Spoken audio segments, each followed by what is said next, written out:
পতিতাপল্লীর সামনে দিয়ে রিয়াজ হোসেন তার ব্যক্তিগত গাড়ি নিয়ে যাওয়ার সময় হঠাৎ গাড়ির কাচ দিয়ে নিজের মেয়ে আরিফাকে দাঁড়িয়ে থাকতে দেখে একটা বড়সড় ধাক্কা খেলেন। রিয়াজ সাহেব চশমা পরে গাড়ির কাচ নিচে নামিয়ে ভালো করে দেখলেন এটা আসলেই আরিফা কিনা। হ্যাঁ, অবিকল আরিফার মতো দেখতে মেয়েটা। মেয়েটার পাশে দাঁড়িয়ে আছে একজন সুদর্শন বেশ লম্বা ছেলে। তার সাথে কোনো একটা বিষয় নিয়ে কথা বলছে আরিফা। পাশে তারা রিয়াজ সাহেবকে দেখে ফেলে, তাই তিনি গাড়ির কাজটা আবার উঠিয়ে দিলেন। রিয়াজ সাহেব বুঝতে পারছেন তার শরীর থরথর করে কাঁপছে। মানসিক ধাক্কা সামলে তিনি আবার তাকালেন আরিফার দিকে। আরিফা এখানে? এটা কি করে সম্ভব? আরিফা তো আজ থেকে 6 বছর আগে আত্মহত্যা করে মারা গেছে। রিয়াজ সাহেব এই শহরে ট্রান্সফার হয়ে এসেছেন 1 মাস হলো। একটা বেসরকারি ব্যাংকের অফিসার তিনি। এইখানে আসার পর অফিস থেকে একটা ফ্ল্যাট আর গাড়ি পেয়েছেন। এখানকার দিনও তার ভালোই কাটছে। তার স্ত্রী স্বাস্থ্যের মোটামুটি উন্নতি হচ্ছে। রোজ একটা সোজা রাস্তা ধরে অফিসে যাতায়াত করতেন তিনি। একদিন ব্যাংকের কিছু কাজ করতে করতে প্রায় রাত 11টা বেজে যায়। তিনি তার ব্যক্তিগত গাড়ি নিয়ে বাড়ির উদ্দেশ্যে রওনা হন। রাত 11টাতে যেন শহরটা বেশ শান্ত হয়ে গেছে। কিছুটা পথ আসার পর হঠাৎ মনে হলো রাস্তার মাঝখানে একটা বিশাল গাছ পড়ে আছে। রিয়াজ সাহেব অবাক হলেন। এই রাস্তার আশেপাশে কখনো কোনো গাছপালা ছিল না, কিন্তু গাছটাকে দেখে মনে হচ্ছে কঠিন ঝড়ে গাছটার শিকড় উপড়ে এখানে পড়ে গেছে। অথচ ঝড় বৃষ্টির কিছুই হয়নি। তাহলে কি ধর্মঘট চলছে নাকি ডাকাতের কোনো ফাঁদ? রিয়াজ সাহেব বুঝলেন যাই ঘটুক না কেন গাড়ি থেকে নামা যাবে না, অন্য কোনো রাস্তা ধরে বাড়ি ফিরতে হবে। কিন্তু তিনি শহরটাতে নতুন হওয়ায় তেমন আর রাস্তা চেনেনই না। তিনি যখন গাড়িতে বসে বসে এসব ভাবছিলেন, তখন হঠাৎ গাড়ির কাছে কারো টোকা দেওয়ার শব্দে বুকটা ধক করে কেঁপে উঠল।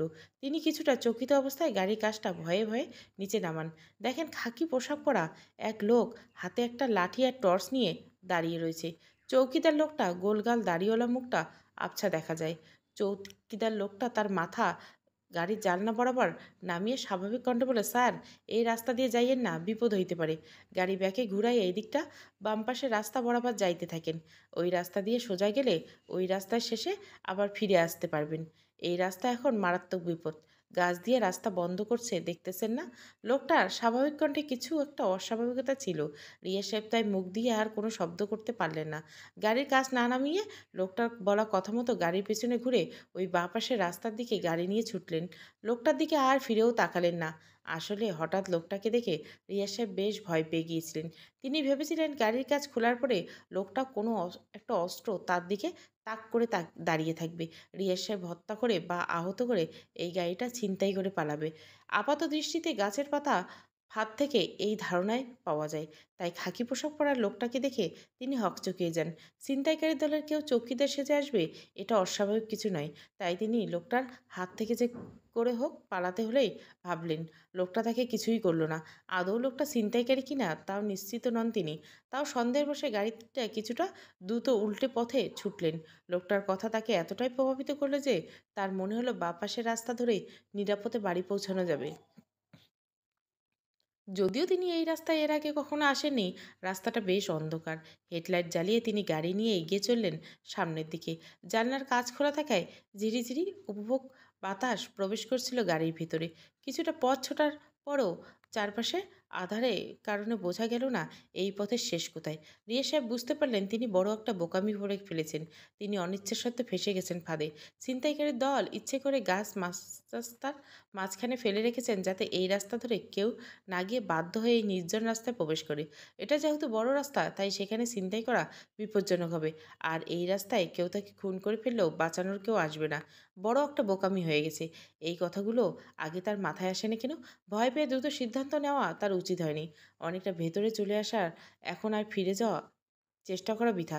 তিনি ভাবলেন এত চিন্তা করে লাভ নাই। যা হওয়ার দেখা যাবে। সামনে এগিয়ে যাওয়াই ভালো। প্রায় 6 বছর আগে সুন্দর একটা সংসার ছিল তার। তিনি, তার স্ত্রী এবং একমাত্র মেয়ে আরিফা মিলে কত সুখেই না ছিলেন। আরিফা একটা পাবলিক বিশ্ববিদ্যালয়ের ছাত্রী ছিল। লেখাপড়ায় বেশ ভালোই ছিল। কোনো একটা ছেলের সাথে প্রেমের সম্পর্কে জড়িয়ে পরে বিশ্ববিদ্যালয়ে। ছেলেটা তাকে ধোঁকা দেয়। তাকে ছেড়ে অন্য একটা মেয়ের সাথে সম্পর্ক করে। এই কষ্ট সহ্য করতে না পারে বাবা মায়ের কথা একবারও না ভেবে ঘুমের ওষুধ খেয়ে আত্মহত্যা করে আরিফা। বাবা মায়ের জন্য ফেলে যায় শুধু একটা আত্মহত্যার পত্র। হঠাৎ করে যেন রিয়াজ সাহেব পৃথিবী উল্টে পাল্টে যায় তখন। প্রচণ্ড শোকে কাবু করে ফেলে তাকে এবং তার স্ত্রীকে। তিনি এই কয়েক বছরে কিছুটা স্বাভাবিক হলো, তার স্ত্রী এখনও মানসিকভাবে অসুস্থ। মনের অসুখ ছাপ ফেলতে শুরু করেছে শরীরে। এইসব ভাবতে ভাবতে রিয়াজ সাহেব ভয় কিছুটা কমলো। এইভাবে উদ্দেশ্যহীনভাবে বেঁচে থাকার চেয়ে ছিনতাইকারী ডাকাতের হাতে মরা ভালো।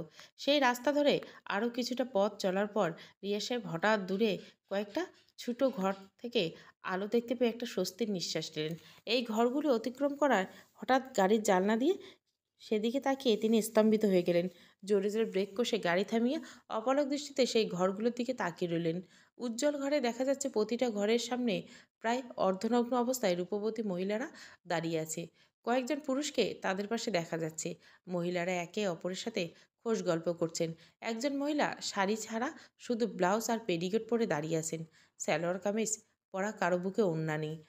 জায়গাটা যে পতিতাপল্লী এটা বুঝতে রিয়াজ সাহেবের সময় লাগলো না। রিয়াজ সাহেব নিজের বয়স যে 50 এটা যেন তিনি ভুলেই গেলেন কিছু সময়ের জন্য। একটা নিষিদ্ধ কামনা উত্তেজনায় কেঁপে উঠল তার শরীর। ভয়ঙ্কর একটা ঘোর যেন তাকে আচ্ছন্ন করলো। তিনি ভাবলেন রমণীরা এখন হয়তো তার গাড়ির দিকে ছুটে আসবেন, কিন্তু কেউ যেন তার গাড়িটা লক্ষ্যই করলো না। তারা এমনভাবে নিজেদের মধ্যে ব্যস্ত হয়ে রইলেন যে এখানে একটা গাড়ি এসেছে এটা তারা লক্ষ্যই করেনি। অথচ তার থেকে কিছুটা দূরে দাঁড়িয়ে রয়েছে মেয়েগুলো। প্রতিটা পল্লীর রাস্তার সঙ্গে লাগোয়া রিয়াজ সাহেবের গাড়ির ভেতর থেকে বেশ উপভোগ করলেন দৃশ্যগুলো। তবে গাড়ি থেকে নামার সাহস পেলেন না। যেই স্ত্রীর কাছে ফিরে যাওয়ার জন্য তিনি রোজ অফিস শেষ করে হওয়ার জন্য ছটফট করেন, সেই স্ত্রীর কাছে ফিরে যেতেই আজ কেমন পানসে লাগছে তার। রিয়াজ সাহেব আবার গাড়ি চালু করে সামনের দিকে এগিয়ে চললেন। না, তিনি কোনো ফাঁদে পড়েননি। চৌকিদার লোকটা সঠিক রাস্তা বলেই দিয়েছিলেন। যেই রাস্তায় গাছ পড়ে থাকায় তিনি বাঁ পাশের রাস্তা ধরেছিলেন, এই রাস্তাটা শেষ ওই রাস্তায় গিয়ে আবার মিশছে। তিনি দ্রুতত বাড়িতে পৌঁছে গেলেন। এই রাস্তা যেন আরও শর্টকাট। রিয়াজ সাহেব কলিং বেল বাজিয়ে বাড়ির ভেতরে ঢুকলেন। তার স্ত্রী খাবার দিল। তিনি হাত মুখ ধুয়ে এলেন। রিয়াজ সাহেব দেরিতে বাড়ি ফেরা নিয়ে কখনোই তার স্ত্রী কোনো প্রশ্ন করেনি। তার মানসিক অবস্থা সেরকম নেই। খাবার শেষে দুজনে বিছানায় গিয়ে শুয়ে পড়লেন। রোজকার মতো টুকটাক কিছু কথা হলো, তার স্ত্রী ঘুমিয়ে পড়লেন। রিয়া সাহেব সেই পতিতাপল্লীর দৃশ্য কিছুতেই ভুলতে পারলেন না। সেই জায়গাটা একটা নেশার যেন পড়ে গেল। এরপর থেকে রোজ রাতে দেরি করে অফিস থেকে বের হন তিনি। চারিপাশ যখন নির্জন থাকে তখন ওই বাঁ পাশের রাস্তা ধরে এগিয়ে চলে অভয় নিয়ে। সেই ঘরগুলোর সামনে গাড়ি থামিয়ে রমণীদের দিকে নেশাগ্রস্ত মানুষের মতো উজ্জ্বল দৃষ্টিতে তাকিয়ে থাকে। নামতে ইচ্ছে হলেও সাহস পায় না। তথাগত সুশীল হওয়ার দিনের আলোর এ পথ মারান না তিনি। আর এই বিষয়ে কারোর সাথে কথাও বলতে পারেন না। এইভাবে নিষিদ্ধ নেশার ঘোরে রোজ রাতে এই পথ ধরে আসেন রিয়া সাহেব। তবে আজ এসে যেন তিনি স্তম্ভিত হয়ে গেলেন। গাড়ির জানলার কাছ দিয়ে স্পষ্ট দেখতে পেলেন 6 বছর আগে তার মারা যাওয়া মেয়ে আরিফা দাঁড়িয়ে আছে পতিতাপল্লীর সামনে। তার সাথে একটা সুদর্শন ছেলে। রিয়াজ সাহেব ভালো করেই দেখলেন, না, তার কোনো ভুল হয়নি। আরিফা এটাই। কিন্তু এটা কি করে সম্ভব? তার গাড়ি থেকে আরিফার দূরত্ব তেমন নয়। আরিফার তার গাড়িটা লক্ষ্য করা উচিত ছিল। গাড়ির জানলার কাঁচও খোলা। আরিফা কেন এই জায়গায়? কেউ যেন তার গাড়ি দেখতেই পায় না এমন ভাব করে দাঁড়িয়েছে। রিয়া সাহেব ভাব কাটার আগে আরিফা সেই ছেলেটার সাথে একটা ছোট্ট ঘরে ঢুকে গেল। প্রচণ্ড মানসিক উত্তেজনা আর সিদ্ধান্তহীনতায় রিয়া সাহেবের শরীর থরথর করে কাঁপছে। তিনি কিছুটা স্বাভাবিক হওয়ার চেষ্টা করে গাড়ি থেকে নামলেন। আরিফার ঘরটার দিকে ধীরে ধীরে পা কাঁপতে কাঁপতে এগিয়ে চললেন। আশেপাশে কেউ এখনো পর্যন্ত যেন দেখতেই পাচ্ছে না, কেউ তার দিকে তাকাচ্ছে না। আরিফার ঘরের দরজাটা আট করে লাগানো। তিনি ধাক্কা দিতে দরজাটা সম্পূর্ণ খুলে দিল। ভেতরে আরিফা আর একটা ছেলে নগ্নদেহ দেখা যাচ্ছে। রিয়াজ সাহেব আঁতকে উঠলেন। হঠাৎ একটা ঠান্ডা বাতাস বয়ে গেল তার চারপাশ দিয়ে। সাথে সাথে চারিদিকে আধার ঢুকে গেল। পতিতাপল্লী প্রতিটা আলো নিভে গেল মুহূর্তে। তার গাড়ির হেডলাইট বন্ধ হয়ে গেল। তিনি চারপাশে আর কিছুই দেখতে পাচ্ছেন না। কারো অস্তিত্ব অনুভব করতে পারছে না। এ কি? হঠাৎ করে তার গাড়ির স্টার্টিংয়ের শব্দ তিনি শুনতে পেলেন। গাড়ির হেডলাইট আবার জ্বলে উঠল। গাড়ি আপনা আপনি ঘুরে রিয়াজ সাহেবের বরাবর থমকে দাঁড়ালেন। হেডলাইট আলো এসে পড়ছে সোজা তার মুখে। তিনি একবার তার চারপাশে তাকালেন। ভয়ে, বিস্ময়ে এবং আতঙ্কে তার শরীর জমে বরফ হয়ে গেছে। গাড়ির হেডলাইট আলোতে চারপাশে তাকালেন তিনি। কোথায় সেই নারী দেহ ভরা পতিতাপল্লী? কোথায় আরিফা? চারপাশ যেন একটা ধ্বংসস্তূপ। আগুনে পুড়িয়ে কয়লা হয়ে রয়েছে। এক মুহূর্তের মধ্যে জায়গাটা এরূপ পরিবর্তন কি করে হলো? রিয়াজ সাহেব কিছু বুঝে ওঠার আগে হেডলাইটে প্রচণ্ড আলো তার চোখ ধাঁধিয়ে তার দিকে এগিয়ে চলল। তিনি বুঝতে পারছেন না গাড়িটা কে চালাচ্ছে, আদৌ কে চালাচ্ছে কিনা। আর কি কিছু বুঝে ওঠার আগে প্রচণ্ড গতিতে গাড়িটা এগিয়ে আসতে লাগলো তার দিকে। তিনি অনেক কষ্টে সেখান থেকে নড়তে পারলেন না। ভিড় সামলাতে বেশ হিমশিম খেতে হচ্ছে পুলিশ অফিসার আজগারকে। এই নিয়ে এই পুরনো ধ্বংস হয়ে যাওয়া পতিতাপল্লীর সামনে থেকে 17টা লাশ পাওয়া গেল। অনেক মাস পর পর এখানে এমন করে একজন মানুষ মারা যায়। আর যেই লোকটার লাশ পাওয়া গেছে, লোকটার নাম রিয়াজ হোসেন। লাশের বয়স ঠিক বোঝা যাচ্ছে না, পুরো শরীর অ্যাক্সিডেন্টে থেতলে গেছে। লোকটার আইডি কার্ড থেকে নাম এবং পরিচয় পাওয়া গেল। এই শহরে একটা ব্যাংকের অফিসার তিনি। সবে মাসখানেক হলো শহরটিতে এসেছেন। নিজের ব্যক্তিগত গাড়িটার মাধ্যমে তাকে অ্যাক্সিডেন্ট করা হয়েছে। কিন্তু তার অফিসে যোগাযোগ করে জানা গেছে তিনি একা গাড়ি চালিয়ে বাড়ি ফিরতেন। শহরের বড় রাস্তা ছেড়ে এই রাস্তায় বা কেন তিনি এলেন? কেউ কি তাকে ধরে এনেছেন? কিন্তু খুন করার কি মোটিভ থাকতে পারে? ছিনতাই হলে গাড়ি নিয়ে পালাতো। গাড়ির সামনে রক্তের দাগ দেখা যাচ্ছে। স্পষ্ট বোঝা যায় গাড়ি চালাতে চালাতে অ্যাক্সিডেন্ট করে মারা যায়নি তিনি। গাড়ির সামনে কাজ অক্ষত রয়েছে। দরজাগুলো বন্ধ অবস্থায় পাওয়া গেছে। আর লাশটা পাওয়া গেছে থেতলানো অবস্থায় গাড়ির পাশে। তার মানে কেউ তাকে গাড়ি থেকে নেমে গাড়ি দিয়ে চালিয়ে তাকে হত্যা করেছে। কিন্তু কে এবং কেন? অনেক কিছু ধোঁয়াশা রয়ে গেল। এইসব প্রশ্নের উত্তর জানতে হবে তাদের। তবে উপচে পড়া মানুষের অনেকটা ধারণা এই হত্যা অলৌকিক। ২০ বছর আগে পুড়ে ধ্বংস হয়ে যাওয়া পতিতাপল্লী নাকি মধ্যরাতে জেগে ওঠে। আর তখন এই রাস্তা দিয়ে যেই গাড়ি নিয়ে যায় সেই মারা যায়। তাই রাত তো দূরে থাক, দিনের আলোতেই কেউ এই রাস্তা মারায় না। এই জায়গা হওয়া আগের খুনগুলো সব রহস্য অমীমাংসিত রয়ে গেছে। খুনি কী উদ্দেশ্য নিয়ে খুনগুলো করেছে তা বোঝা যাচ্ছে না। আজগার অবশ্য এমনটা মানেন না। তিনি অলৌকিকতায় বিশ্বাস করেন না। এর মধ্যে রিয়াজ সাহেবের স্ত্রীকে খবর দেওয়া হয়েছে। এই হট্টগোল থেকে কিছুটা দূরে একটা তরুণী দাঁড়িয়ে আছে। মেয়েটার নাম শান্তা মারিয়া। সেও সাধারণ মানুষের মতো মনে করেন এই হত্যা কোনো সাধারণ হত্যা না। এর পিছনে অলৌকিক কিছু রয়েছে। এই জায়গা সম্পর্কে অনেক আগের থেকে কৌতূহল ছিল তার। একটা রহস্যের সমাধান করতে গিয়ে পুলিশের একজন উচ্চপদস্থ কর্মকর্তার সাথে বেশ ভালো সম্পর্ক হয়ে যায় তার। সেই থেকে আশ্বস্ত করছে যে কোনো প্রয়োজনে তাকে সে সাহায্য করবে। তার অনুমতি নিয়ে শান্তা মারিয়া এখানে এসেছেন। এখানকার পুলিশ কর্মকর্তাদের উপর থেকে বলা আছে যে কোনো প্রয়োজনে তাকে যেন তারা সহায়তা করে। এখানে আসার পূর্ব পরিকল্পনা থাকলেও আজ হঠাৎ করে আসতে হয়েছে শান্তা মরিয়াকে। এখানে আজ আবার একটা খুন হয়েছে শুনে সাথে সাথে এখানে উদ্দেশ্যে রওনা দেয় সে এবং মাত্র এসে হাজির হলো। শান্তা মরিয়া একজন নিঃসঙ্গ একাকী মানুষ। এই পৃথিবীতে তার আপন বলতে কেউ নেই, থাকলে তার জানা নেই। নিজের বাবা মায়ের পরিচয় জানে না সে। এইসব চিন্তা যখন তার মাথায় একবার প্রবেশ করে তখন সে মানসিকভাবে প্রচণ্ড অসুস্থ হয়ে পড়ে। সে ভাবে আমি কে, আমার পরিচয় কী, আমার বাবা মা কারা, এই পৃথিবীতে আমি কেন এসেছি, জন্মে আমার লাভটা কী হলো, এইসব রহস্যের পিছনে ছুটে কী লাভ হবে, কেউ আর আমায় চেনে না, জানে না। এইসব ভাবতে তার পৃথিবী এবং চারিপাশের পরিবেশটাকে তুচ্ছ বলে মনে হয়। সে উদাস হয়ে যায়। এখানে আসার পূর্বে এই রহস্য নিয়ে তার মনে যতটা উচ্ছ্বাস ছিল, এখন তার চেয়ে বেশি অনাগ্রহ জন্মাচ্ছে মানসিক চাপে। এখানে আসার পর তার হঠাৎ করে মনে হচ্ছে আমি কে, এত রহস্যের সমাধান করে আমার লাভ কী। তাই এই রহস্য নিয়ে আর মাথা ঘামাচ্ছে না সে। সিদ্ধান্ত নিয়েছে আজই চলে যাবে শহর থেকে। পুলিশ অফিসার আজকে শান্তা মারিয়ার সাথে কথা বলে বেশ বিস্মিত হলেন। উপর থেকে তাকে বলা হয়েছে মেয়েটা নাকি অলৌকিক বিষয় নিয়ে গবেষণা করে এবং প্রচণ্ড বুদ্ধিমতী। তাকে যাতে সব রকমভাবে সহায়তা করা হয়। কিন্তু মেয়েটাকে দেখে তেমন মনে হচ্ছে না। আজগার সাহেব এই মেয়েটাকে বললেন, ম্যাডাম, লাশটা পোস্টমর্টমের জন্য নেওয়া হলো। আপনি চাইলে ঘটনাস্থল এবং লাশটা দেখে আসতে পারেন। মেয়েটা কোনো আগ্রহ দেখালো না। উল্টো অনাগ্রসরে বলল, আমার প্রচণ্ড মাথা ধরছে, ওয়াশরুমে যাওয়া দরকার, বিশ্রামের খুব প্রয়োজন। আমরা এখান থেকে যাওয়ার একটা ব্যবস্থা করুন। মেয়েটার মধ্যে ডিটেকটিভ কোনো বৈশিষ্ট্য নেই। মেয়েটাকে একটা পুলিশ ভ্যানে করে আপাতত থানায় পাঠানোর ব্যবস্থা করেছে আজগার সাহেব। পুলিশ ভ্যানে করে থানার উদ্দেশ্যে বিষণ্ণ মনে যাচ্ছে শান্তা মরিয়া। লাশটাকে পোস্টমর্টমের জন্য পাঠিয়ে দিয়েছে পুলিশ। দীর্ঘ ৩ ঘন্টা গাড়িটা চলার পর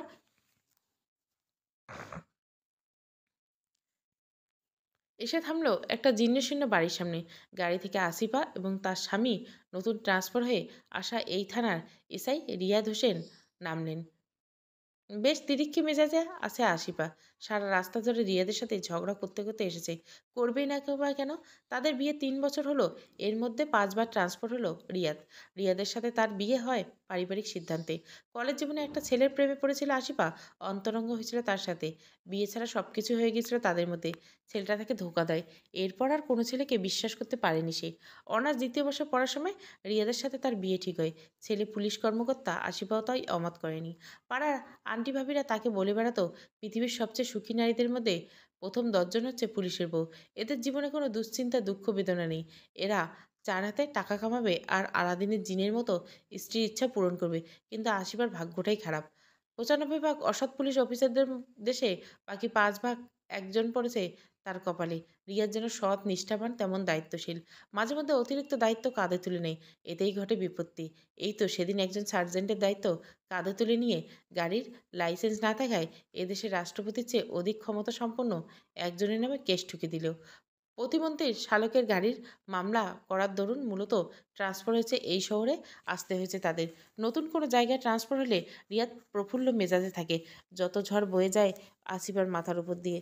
ঘরের সব জিনিসপত্র গোছানো, ঘরের বড় জিনিসপত্রগুলো দায়িত্ব নিয়ে জায়গা মতো রাখার তদারকি, আসবাবপত্র গাড়ি তুলতে নামাতে গিয়ে যাতে কোনো ক্ষতি না হয় তা দেখা। এইসব যে কত ঝামেলার কাজ তা কেবল আসিফাই জানে। তাই ওর মেজাজ এতটা তিরিক্ষি এখন। আপাতত বাড়ির কোনো বড় আসবাবপত্র কোয়ার্টার থেকে আনেনি তারা। কয়েকটা বড় ব্যাগে শুধু প্রয়োজনীয় জামাকাপড় রয়েছে। ড্রাইভার ব্যাগগুলো তাদের বাড়ির সামনে নামিয়ে দিয়ে চলে গেল। পড়ন্ত বিকেল। আসিফার মেজাজ এতক্ষণ যতটা খারাপ ছিল বাড়িটা দেখে কয়েক গুণ বেড়ে গেল। জীর্ণশীর্ণ বাড়িটার উঠোন ভর্তি শেওড়া আগাছা। দেওয়ালের রঙগুলো প্লাস্টার খসে পড়ে যাওয়ার উপক্রম। বাড়ির বাইরে এই অবস্থা হলে ভেতরটা কেমন হবে হতে পারে এটা ভেবে একটা দীর্ঘশ্বাস পেল আসিফা। প্রচণ্ড বিরক্তের সাথে রাগ মিশিয়ে তার চোখ মুখ লাল হয়ে গেছে এবং থরথর করে কাঁপছে। এখন রাগ দেখে লাভ নেই। সে কিছুটা স্বাভাবিক হওয়ার চেষ্টা করলো। সে বাড়ির আশেপাশে তাকিয়ে বেশ বিস্মিত হলো। বাড়ির গেট থেকে কিছুটা দূরে একটা চায়ের দোকানে ১০-১২ জন মানুষ বসে আছে। তারা বিস্ময় ভরা চোখে আসিফা এবং রিয়াদের দিকে তাকিয়ে আছেন। আসিফা সেদিকে তাকাতে তারা চোখ নিচে নামিয়ে নিল। তাদের চোখে মুখে স্পষ্ট ভয়ের ছাপ। তার পাশে একটা মুদির দোকান। সেও কেমন যেন ভয়ার্ত দৃষ্টিতে বারবার তাকাচ্ছে তাদের দিকে। এই বাড়ির নাম রাত্রিভিলা। রাত্রিভিলার পাশে বেশ কয়েকটা দোতলা বাড়ি রয়েছে। কয়েকটা একতলা ছাপড়া ঘরও দেখা যায়। দোতলার কয়েকটা বাড়ি থেকে মানুষজন উঁকিঝুঁকি দিয়ে আসিফা এবং রিয়াদকে দেখার চেষ্টা করছে। আসিফা সেদিকে তাকাতে তারা জানলাগুলো আটকে সরে দাঁড়াচ্ছে। ভয়ে পাংশু হয়ে আছে যেন তাদের মুখখানা। আশিফা তাদের মুখে স্পষ্ট বিস্ময় ভরা ভয়ের ছাপ লক্ষ্য করল। আশিফা তাদের এই অদ্ভুত আচরণে নিজেও বেশ বিস্মিত হলো। বিস্ময়ে তার মেজাজটা কিছুটা শান্ত হলো। রিয়াদ আশেপাশে তেমন না তাকিয়ে একটা ব্যাগ গুছিয়ে বাড়ির ভিতর দিয়ে প্রবেশ করবে তখনই আশিফা শান্ত কণ্ঠে রিয়াদকে বলল, দেখছো আশেপাশের লোকেরা কি অদ্ভুত দৃষ্টিতে আমাদের দিকে তাকাচ্ছে। রিয়াদ ভাবলেহীনভাবে কয়েকবার চারপাশে তাকালো। তার কাছে কিছুই অস্বাভাবিক লাগছে না। কিছুটা রসিকতার স্বরে আশিফাকে বলল, আমাদের দিকে তাকাচ্ছে না, তাকাচ্ছে শুধু তোমার দিকে। তোমার মতো রূপসী মেয়ে হয়তো এই তল্লাটে নেইতেই যে কেউ তোমার দিকে ফ্যালফ্যাল করে তাকাবে। তোমার মনে হয় তোমাকে যেদিন প্রথম দেখতে গেলাম সেদিন তোমাকে প্রথমবার দেখে ফ্যালফ্যাল করে তাকাতে তাকাতে এক গ্লাস শরবত নিজের পাঞ্জাবিতে ঢেলে দিলাম। আহা, ওদের দোষ কি? রিয়াদের রসিকতা আসিবার পছন্দ হলো না। সে রাগে গজগজ করতে করতে বাড়ির ভিতরে গিয়ে এগিয়ে গেল। রিয়াদের ব্যাগ হাতে তার পিছু পিছু চলল। বাড়ির দরজায় কোনো তালা নেই। হয়তো তারা আসবে ভেবে আগের থেকে তালা খোলা রেখেছে। বাড়ির ভেতরে ঢুকে রিয়াদ আর আশিফা দুজনে স্তম্ভিত হয়ে গেল। বিস্ময়ে তাদের চোখ বড় বড় হয়ে গেল। বিস্ময়ে তারা মুগ্ধ অভিভূত। এটা তারা কোথায় এসেছে? এজন্য এক জমিদার বাড়ি। মেঝেতে বেশ মূল্যবান আকর্ষণীয় ডিজাইনের টাইলস। দেওয়ালে ঝকঝক করছে অসাধারণ পেন্টিং। মাথার উপর বিশাল এক ঝাড়বাতি। ড্রয়িং রুম গোছানো পরিপাটি। বিশাল বাড়ি। বেডরুম, ওয়াশরুম, রান্নাঘর সব ঘুরে ঘুরে দেখতে থাকে আসিফা। সব কিছু সুন্দর করে রাখা। বিছানা, আসবাবপত্র এতটাই সুন্দর অবস্থায় এই বাড়িতে থাকবে এটা অভাবনীয়। সাধারণত পুরনো বাড়িগুলোই থাকে সম্পূর্ণ খালি। বাড়ির বাইরের সাথে ভেতরের কোনো মিল নেই। আসিফা এবং রিয়াদ দুজনে মুগ্ধ, হতভম্ব, বিস্মিত। আসিফার মনে সকল রাগ দুশ্চিন্তা শূন্যে মিলিয়ে গেল। সে পুরনো বাড়ি হেঁটে বেড়ালো। রিয়াদ বিস্ময় কাটিয়ে একটা ঘরে বিছানায় গা এলিয়ে শুয়ে পড়ল। ক্লান্তিতে তারা চোখ বুজে এলো। রাতের জন্য তারা খাবার আগের থেকে রান্না করে নিয়ে এসেছিল। রিয়াদকে রাতে উঠিয়ে খাবার পর্ব সেরে দুজনে আবার একসাথে ঘুমিয়ে পড়ল। পরের দিন সকাল ৮টায় ঘুম ভাঙল আসিফার। রিয়াদের জয়েনিং আরও ৩ দিন পর, তাই তার ঘুম ভাঙানোর কোনো তাড়া নেই। এই বাড়ি একতলা। আসিফার সিঁড়ি বেয়ে ছাদে উঠে এলো। চারপাশে অনেক গাছ, পাখির কিচিরমিচির শব্দ নেই। এত বেলা থাকার পরও কথা না। তবে পরিবেশটা অনেক শান্ত এবং সুন্দর। আসিফা ছাদে উঠতে দেখতে পেল আরেকটা বিল্ডিংয়ে একজন মহিলা ছাদে উঠে বসে আছে। আসিফা তাকে হাই বলাতে মহিলাটা আটকে ওঠেন। মুখে সমস্ত ভয় আর বিস্ময় ফুটিয়ে দৌড়ে ছাদ থেকে চলে যায়। আসিফা তার আচরণে অবাক হয়ে যায়। কিছুক্ষণ ছাদে পায়চারি করার পর আসিফা আবার নিচে নেমে আসেন। ঘরের বাজার বলতে কিছুই নেই। রিয়াদ ঘুমাচ্ছে। অন্তত রুটি আর মাখন হলে সকালের নাস্তাটা সারা যেত। আসিফা রিয়াদের মানিব্যাগ নিয়ে বাড়ির বাইরে বেরিয়ে আসে। বাড়ির বাইরে আসতে সে আবার উদাস হয়ে যায়। জীর্ণশীর্ণ একটা বাড়ি আর উঠান ভর্তি অগাছা দেখে এগুলো দ্রুত পরিষ্কার করতে হবে। বাড়ি থেকে বের হয়ে আবার সেই চায়ের দোকান এবং মুদির দোকান দেখতে পায় আসিফা। দোকানদার সহ আরও কিছু লোক সেখানে থেকে তাকে দেখে ভয়ে কুঁচকে গেল, মাথা নিচু করে ফেললেন। আসিফা বেশ অস্বস্তি লাগলো। সে আর সেদিকে পা বাড়াল না, বিপরীত দিকে রাস্তা ধরে এগিয়ে চলল। সামনে যদি কোনো বাজার পাওয়া যায়। সকালবেলা সম্ভবত রাস্তায় তেমন মানুষ দেখা যাচ্ছে না। কিছুটা পথ যাওয়ার পর আশিফা দেখতে পেল খালি গায়ে একটা 7-8 বছরের বাচ্চা ছেলে চাল হাতে এদিকে আসছে। আশিফা এই এলাকায় যে কারোর সাথে হোক একটু কথা বলতে ইচ্ছে করছে। তার সামনে ছেলেটা আসতে আশিফা তাকে উদ্দেশ্য করে বলল, এই ছেলে, তোর নাম কি? ছেলেটা কিছুটা চকিত হয়ে দাঁড়িয়ে শান্ত শুভ্র কণ্ঠে বলল, আমার নাম হইল গিয়ে রতন, বয়স 8, ক্লাস 3-তে পড়ি, রোল নম্বর 21। আপনার নাম কি? কোন ক্লাসে পড়েন? ছেলেটা এক নাগাড়ে এই ধরনের মিষ্টি কথা শুনে আশিফা খিলখিল করে হেসে দিল। কোনো উত্তর দিতে পারল না। ছেলেটা আবার বলল, আপনি বাড়ি কই? এখান থেকে স্পষ্ট আশীর্বাদের ওই বাড়িটা দেখা যায়। আশীর্বাদ আঙ্গুলের ইশারা করে তাদের বাড়িটা দেখালো। মুহূর্তে ছেলেটার চোখ যেন কপালে ওঠার জোগাড়। বড় বড় চোখ করে ও আল্লাহ গো বলে চেঁচিয়ে চালের প্যাকেটটা রাস্তায় ফেলে এক দৌড়ে আশীর্বাদ নজরে বাইরে চলে গেল। আশীর্বাদ বিস্ময়ের সীমা রইল না। ওই বাড়িতে এমন আছে কি যে সবাই এতটা ভয় পাচ্ছে? আশীর্বাদ ধীরে ধীরে সামনের দিকে এগিয়ে চলছে। পেছনে তাকালো এখন আর তাদের বাড়িটা দেখা যাচ্ছে না। কিছুটা সামনে একসাথে কতগুলো দোকান খোলা দেখা যাচ্ছে। একটা বড় দোকানে গিয়ে এগিয়ে গেল আসিফা। দোকানি ইলেকট্রিক ওজন মাপার যন্ত্রে আটা মাপায় ব্যস্ত। একজন লোক দোকানের সামনে দাঁড়িয়ে আছে, তিনি হয়তো ক্রেতা। আসিফাকে দেখে ক্রেতা লোকটা মুখটা যেন শুকিয়ে গেল। আসিফা দোকানির কাছে এক প্যাকেট রুটি আর মাখন চাইল। দোকানি তার দিকে একবার তাকিয়ে আবার আটা মাপায় ব্যস্ত। ক্রেতা লোকটা কাঁপা কাঁপা ভয় মিশ্রিত কণ্ঠে দোকানিকে বললেন, আটা পরে মাপ দিও, আপা কি চায় এইটা আগে দিয়ে দাও। লোকটা এমন উদ্বিগ্ন কণ্ঠে আসিবার সাথে সাথে দোকানিও অবাক হয়ে তার দিকে তাকালেন। সে যেন কিছুই বুঝতে পারছে না। এমন সময় হঠাৎ আসিফা তার কোমরে একটা শক্ত হাতের অস্তিত্ব অনুভব করলো। সে আঁতকে উঠে পেছনে ফিরতে দেখতে পেল স্যান্ডো গেঞ্জি আর লুঙ্গি পরা একটা লোক বিশ্রী অশ্লীল একটা হাসি দিয়ে তার দিকে তাকিয়ে আছে। আসিফা কাঁধে হাত দিয়ে লোকটা বলে, কি মাল রে বাবা, কই আইতে এই হুড়পড়ি, আমার লগে যাইবা নাকি ঘরে? বিশ্রী লোকটার এর মধ্যে আসিফার হাত ধরে ফেলছে। লোকটার মুখে বিশ্রী গন্ধ আর অদ্ভুত আচরণে ভয়ে কুচকে যায় আসিফা। এমন সময় ওই দোকানের সামনে ক্রেতা লোকটা চেঁচিয়ে উঠে বিশ্রী লোকটাকে বলল, এইটা তুই কি করলি বোকারাম? তোর এখন কি হইব? তুই জানাস কার গায়ে হাত দিছিস? এই আপা ওই পাশের পুরনো বাংলায় উঠেছে গতকাল। লোকটার চেঁচানো শব্দে আশেপাশ থেকে বেশ কিছু লোক জড়ো হয়ে যায়। সবার মুখ আতঙ্ক। যে লোকটা এতক্ষণ বিশ্রীভাবে আশিবার গায়ে হাত দিচ্ছিল, কথাটা শুনে মুহূর্তে যেন রাজ্যের সকল ভয় তার মুখে ছাপ ফেলল। সে নতজানু হয়ে আসিবার পায়ের কাছে বসে ভয়ে কাঁদতে কাঁদতে বলল, আমি বুঝতে পাইনি আপা, আমারে মাপ করে দেন। আসিবা পুরো হতভম্ব। এখান থেকে যত তাড়াতাড়ি যাওয়া যায় ততই ভালো। সে রুটি আর মাখন নিয়ে দ্রুত বাড়ি চলে আসলো। রিয়াদ ততক্ষণে উঠে আসিবার খোঁজ শুরু করে দিয়েছে। আশিফাকে দেখে জানতে চাইলো কোথায় গিয়েছিল সে। আশিফা ব্রেড আর মাখন দিল তাকে। একবার ভাবলো বাইরে কি ঘটেছে তা রিয়াদকে জানাবে। পরে ভাবলো জানিয়ে কোনো লাভ নেই। উল্টোপাল্টা একটা যুক্তি দিয়ে সে বিষয়টা হালকাভাবেই নিবে। খাবার শেষে আশিফাকে ঘরে রেখে রিয়াদ বাড়ির বাইরে এলো এলাকা দেখতে। নিত্য প্রয়োজনীয় কিছু বাজার করতে হবে। তারপর আগাছা পরিষ্কারের জন্য একটা লোক ডাকতে হবে। তাকে দেখে যেন এলাকার সবাই ভয়ে গুটিয়ে যায়। একজন অতি ভয়ে ভয়ে আগাছা পরিষ্কার করতে রাজি হলো। দোকানি বেশ আতঙ্কের সাথে তাকে বাজার দিল। লোকেরগুলো এমন আতঙ্ক এবং ভয় রিয়াদকেও বেশ ভাবিয়ে তুলল। রিয়াদের ধারণা হলো এই এলাকায় হয়তো পুলিশরা প্রচুর অত্যাচার করে মানুষের উপর, তাই সে পুলিশ এটা জানায়। এলাকার সবাই তাকে দেখে ভয় এবং আতঙ্কিত পাচ্ছে। আগাছা পরিষ্কারের শেষে মোটামুটি একটা অবস্থায় এসেছে বাড়িটা। আগের কোয়ার্টার থেকে ট্রাকে করে আনা আসবাবপত্র আনা হয়েছে এই বাড়িতে। স্বাভাবিক একটা গতি আসতে লাগলো তাদের জীবনে। রিয়াদ থানায় জয়েন করলো।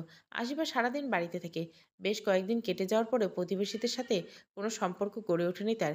আশিফা যে বেশ মিশুকি টাইপের মেয়ে তা না। আগের বাড়িগুলোতে থাকার সময় সে সারাদিন বই পড়ে টিভি দেখে রান্না করে ঘর গুছিয়ে সময় পার করে দিত। প্রতিবেশীদের সাথে তেমন মিশত না, কিন্তু এই জায়গার মতো এমন অস্বাভাবিক ব্যবহার কেউ করেনি তার সাথে। এই বিষয়টা তাকে বেশ ভাবায় এবং কৌতূহল করে তোলে। এই বাড়ি কি এমন আছে যে সবাই তাদের এতটা ভয় পায়? রিয়াদ পুলিশ বলে উত্তর জানা নেই আসিফার। রিয়াদ রাতে থানা থেকে ফিরে তারা একসাথে খাবার শেষ করে টেবিল গুছাতে গিয়ে রিয়াদ একটা ফাইলের ছবিতে চোখ আটকে যায় আসিফার। ছবির মানুষটিকে বেশ চেনা চেনা লাগছে আসিফার, কোথায় যেন দেখেছে। হঠাৎ মনে পড়ল, এই লোকটাই তো সেদিন বিশ্রীভাবে তার গায়ে হাত দিয়েছিল। এই লোকটার ছবি এখানে কেন? রিয়াদের কাছে এই লোকটা সম্পর্কে জানতে চায় আসিফা। রিয়াদ যা বলে তা শুনে শিউরে ওঠে। রিয়াদ বলে, আর বলো না, জয়নিংয়ের দিন এই অদ্ভুত কেসটা হাতে এসেছিল। আনসলভ। লোকটা এই এলাকায় থাকতো, নেশা টেশা করে আর কি। হঠাৎ সেদিন একটা গাছের সাথে ঝুলন্ত অবস্থায় তার লাশ পাওয়া যায়। তার ডান হাতের 5টা আঙ্গুল কেউ কেটে দিয়েছে। এলাকার কেউ এ বিষয়ে কিছু বলতে পারেনি। আমার অনুসন্ধান করে খুনের কারণ এবং খুনিকে খুঁজে পেলাম না। নেশাগ্রস্ত অন্য কেউ হয়তো খুনটা করেছে। আশিবার গলা শুকিয়ে যায় আতকে। লোকটা সেদিন ডান হাত দিয়ে তো তার গায়ে হাত দিয়েছিল। শান্তা মারিয়া মানসিক চাপে টানা 7 দিন পর্যন্ত পতিতাপল্লীর অদ্ভুত রহস্য থেকে দূরে ছিল। তারপর তার মনে হলো, এটা যেন কি করছে। একটা জায়গায় রহস্যজনকভাবে একের পর এক মানুষ মারা যাচ্ছে, আর সে রহস্যের কুলকিনারা না করে নিজের বাড়িতে বসে আছে। আবার একজন নিরপরাধ মানুষ মারা যাবে, আর সে কিছুই করবে না। মুহূর্তে তার মন আবার বদলে যায়। সে ছুটে যায় আবার সেই শহরে। পুলিশ অফিসার আজগার তাকে আবার দেখে বেশ অবাক হয়। শান্তা মারিয়া রিয়াজ হোসেনের মৃত্যুর পোস্টমর্টম রিপোর্ট সহ সব কিছু জানতে চায় আজগারের কাছে। আজগার কোনো প্রকার ইতস্ততা ছাড়াই তাকে পুরো ঘটনা খুলে বলেন। এই কেসটা আনসলভই রয়ে গেল। পোস্টমর্টমে অ্যাক্সিডেন্টে মৃত্যু ছাড়া আর কিছু জানা যায়নি। এই খুনটার মোটিভ আর কোনো কিছুই জানা যায়নি। শান্তা মারিয়া জানতে চায়, এইখানে যে এতগুলো খুন হয়, এর জন্য কোনো নিরাপত্তার আওতায় জায়গাটিকে আনা হয়নি কেন? আজগার সাহেব বলেন, কয়েকজন পুলিশ অফিসারকে দায়িত্ব দেওয়া হয়েছিল। তাদের ধারণা এই পতিতাপল্লী নাকি সত্যি সত্যি মাঝরাতে জেগে ওঠে, তাই তারা আর এখানে দায়িত্ব পালনে রাজি হয়নি। পরে একজন চৌকিদারকে রাখা হয়েছিল বড় রাস্তায়, সে যেন ওই দিকের রাস্তার মানুষজনদের যেতে নিষেধ করে। দ্বিতীয় রাত দায়িত্ব পালনের পর তৃতীয় দিনে পুলিশ তার লাশ পায় সেই রাস্তায়। শান্তা মারিয়া দিনের আলোতে আজগার সাহেবের সাথে সেই রাস্তায় যায়। 20 বছর আগে ধ্বংস হয়ে যাওয়া একটা স্তূপ ছাড়া জায়গাটিকে বেশি কিছু মনে হয় না। এত বছর এগুলো পরিষ্কার করা হয়নি কেন কে জানে। আজগার সাহেব বললেন, এখানে নাকি সবাই কাজ করতে ভয় পায়। এই জায়গাটি যার, তিনি 10 বছর আগে মারা গেছেন। তার একটা পুত্র আছে, তিনি এই জায়গা নিয়ে তেমন মাথা ঘামান না। তাদের বিষয় সম্পত্তির অভাব নেই। এই জায়গাটা অভিশপ্ত রটে যাওয়ায় কেউ জায়গা কিনতে চায় না। শান্তামরিয়া যতটুকু জানেন, এই পতিতাপল্লীতে 20 বছর আগে সে রাতে আপনা আপনি আগুন ধরে পুড়ে যায়নি। কেউ প্ল্যান করে আগুন লাগিয়ে দিয়েছিল, কিন্তু এই কেউটা কে এটা সে জানে না। এই জায়গার মালিকের ছেলে সাথে কথা বলে কিছু তথ্য জানা যেতে পারে। এছাড়া একদিন মধ্যরাতে নিজেকে এই জায়গায় এসে দেখে যেতে হবে আসল ঘটনা কি। তবে আজ রাতে না, রহস্য এদিকে এগোতে হবে ধীরে ধীরে। আগে এই জায়গায় মালিকের ছেলের সাথে দেখা করতে হবে। দেখতে দেখতে বিকেল পেরিয়ে সন্ধ্যা।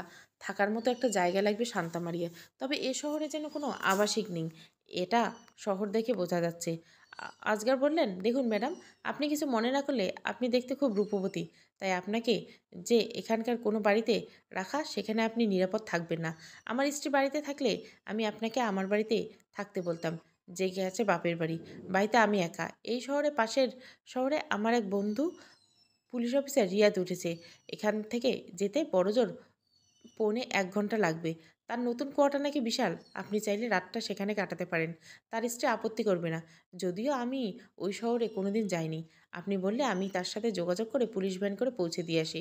শান্তামরিয়া আপত্তি করলেন না। ঠিকানা শুনে শুনে রিয়াদের বাড়ি পৌঁছাতে মোটামুটি 1.5 ঘন্টা মতো লাগলো। শান্তামারিয়াকে রিয়া তার এবং আশিফা দুজনে ভালোভাবে অভিধাপন করলো। আজকার এক গ্লাস পানি খেয়ে পুলিশ ভ্যান করে আবার ফিরে গেলেন। সেও এত সুন্দর বাড়ি দেখে অভিভূত। শান্তামারিয়া বেশ রূপবতী হয়, তাকে দেখে রিয়া ড্যাব ড্যাব করে তার মুখের দিকে তাকিয়েছিল কতক্ষণ। শান্তামারিয়া তা লক্ষ্য করেনি।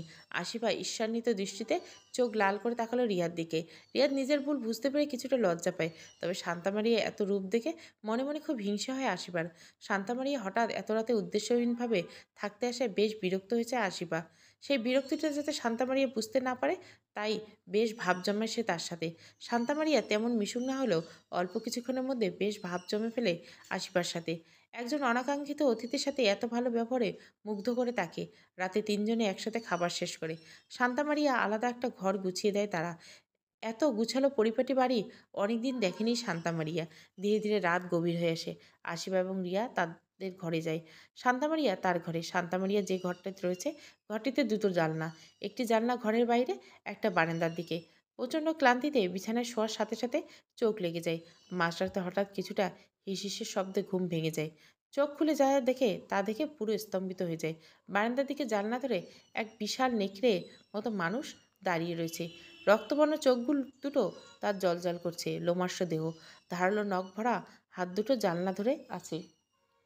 আবছা হলে কি ভয়ঙ্কর লাগছে এই দৃশ্যটা। এটা কি ওয়াল উল্ফ? শান্তামারিয়া এমন জিনিস কখনোই দেখেনি। শান্তামারিয়া থ ভাব কাটার আগে জিনিসটা তার চোখের আড়ালে চলে গেল।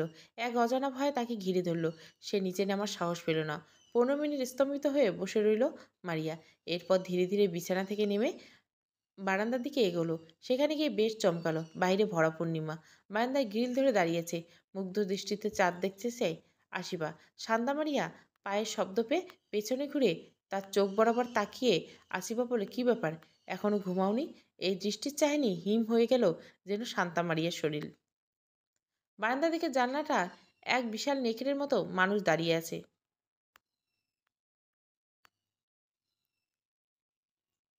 শান্তামারিয়া আশিপাকে এইভাবে বারান্দায় তাকতে থেকে বেশ বিস্ময় স্তম্ভিত হয়ে গেছিল।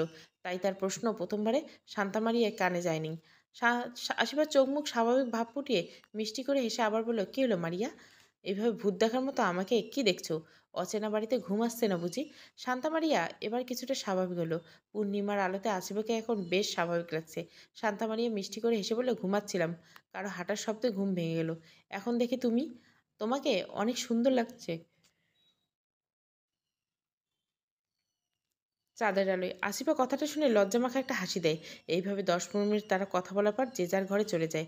শান্তা মারিয়া বিছানায় এপাশ ওপাশ করতে লাগলো। তার কিছুতেই ঘুম আসছে না। তার চোখের সামনে ভাসছে জানলায় গিল ধরে দাঁড়িয়ে থাকা সেই মানুষটির মতো দেখতে ভয় নেকড়েটার ভয়ঙ্কর ছবি। আবছা আলোয় স্পষ্ট কিছু দেখতে পায়নি সে।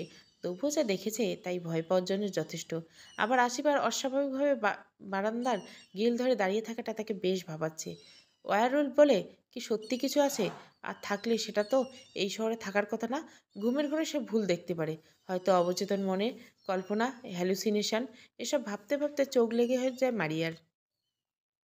গভীর ঘুম আচ্ছন্ন করে ফেলে তাকে। সকাল 7টার দিকে ঘুম ভাঙে আসিবার। ঘুম থেকে উঠে একবার শান্তা মারিয়ার ঘরে উকি দেয় সে। অঘরে ঘুমাচ্ছে। সে রান্নাঘরে চলে যায় সকালের নাস্তা বানাতে। তার কিছুক্ষণ পরে ঘুম ভাঙে রিয়াদের। সে বিছানা থেকে উঠে হাত মুখ ধুয়ে ওয়ার্ড্রোব থেকে দিকে এগিয়ে যায় তার ইউনিফর্ম নিতে। ওয়ার্ড্রোবের ড্রয়ারের দিকে রীতিমতো আঁতকে উঠে তো হয় রিয়াদকে।